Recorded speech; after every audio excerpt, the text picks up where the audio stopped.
Looks like we have a cedar growing here in our O-gun. How did it get here? Maybe the wind deposited it here. Maybe a bird brought it here. Well, this is what you can do, if possible. See if you can dig it out. Get all of the root system that you possibly can. All right, just gonna work with it here a little bit. Might damage a little bit of the O-gun. Wow, look at that.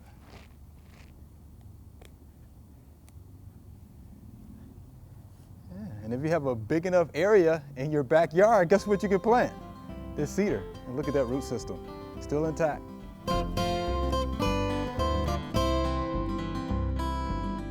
Thanks for watching. We have other quick tips. Just subscribe below.